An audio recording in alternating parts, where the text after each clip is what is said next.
Ahojte. Ahojte, dnes je krásny jesenný deň, aj keď to v tomto lese možno až tak krásne nevyzerá, ale aj tak je to deň ako stvorený na prechádzku. Áno. A pre mnohých tuto v okolí bývajúcich Nitrančanov je možno výstup na Zobor prechádzkou. Pre niektorých to môže znamenať turistiku, keďže má 588 metrov. Zobor predstavuje južné zakončenie pohoria Tribeč a je odtiaľ nádherný kruhový výhľad dookola, rovnako ako z predvrcholu pyramída.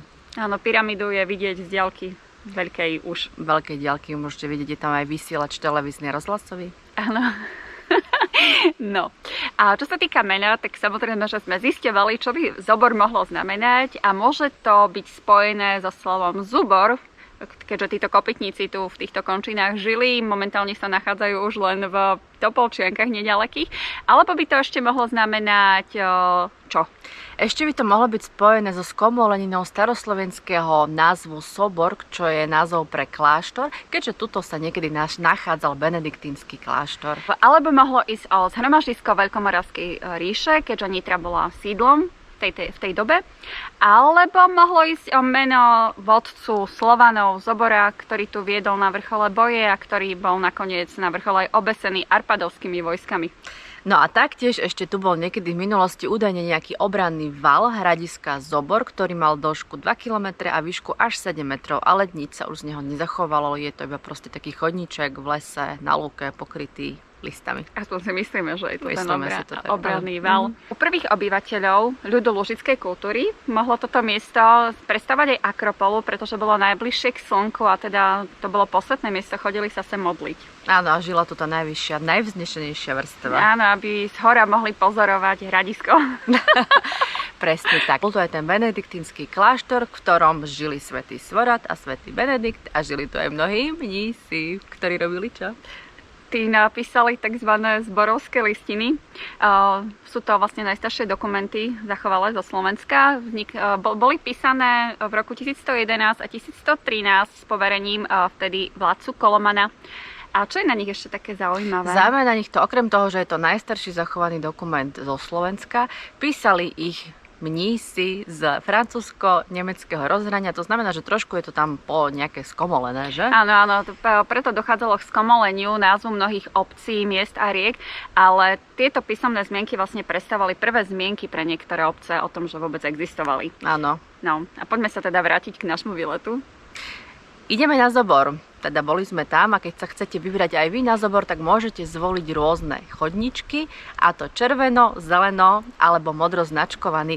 Tá najkratšia trasa začína pri liečebnom ústave a trvá asi 45 minút. Potom keď chcete dlhšiu trasu, môžete sa vybrať od Dražovského kostolíka a trvá to asi tak necelé 2 hodiny. Necelé 2 hodiny, alebo si môžete trasu predĺžiť a pôjdete už priamo z Nitry, a to po červenej turistickej značke.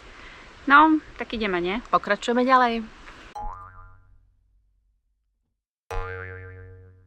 Od parkoviska pri liečebnom ústave sa takmer okamžite vnoríte do listnatého lesa a hneď sa zjaví prvá atraktivita Svoradov prameň. Liečivé až zázračné účinky na ľudský organizmus ľudia už pred mnohými stáročiami pripisovali vode, ktorá vyteká pod vrcholom Zobora.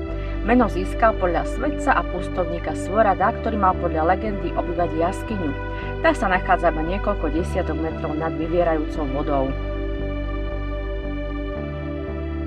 Kvalitná voda z prameňa sa už v 11. storočí zachytávala do studne a potrubím viedla do kláštora. Zvyšky vodovodu, ktoré sú technickým unikátom, boli objavené pri archeologickom výskume.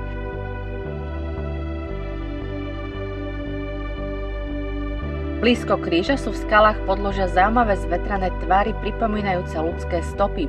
Legenda hovorí, že keď tuhla láva na tomto kopci, svätý Svorad tu zanechal otlačok svojej nohy. Fakt, že Zobor je vyjasnutým vulkánom, sa však nepodarilo potvrdiť, hoci tvarom sopku veľmi pripomína, zloženie hornín tomu však nenasvedčuje. Na horskom chrbte pod vrcholom Zobora sa dnes rozprestiera národná prírodná rezervácia Zaborská lesostep. Platí tu 5. stupeň ochrany a kvitne viac ako 14 druhov teplomilných rastlín.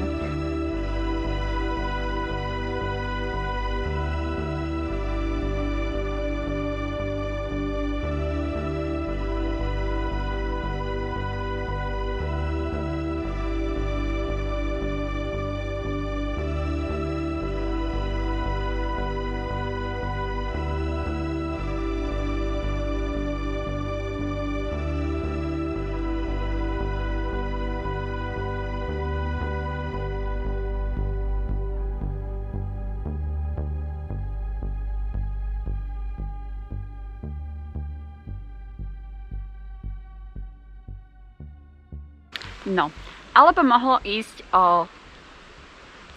Zhromaždisko. Dobre, alebo mohlo ísť o zhromaždisko Veľkomoravskej sídle.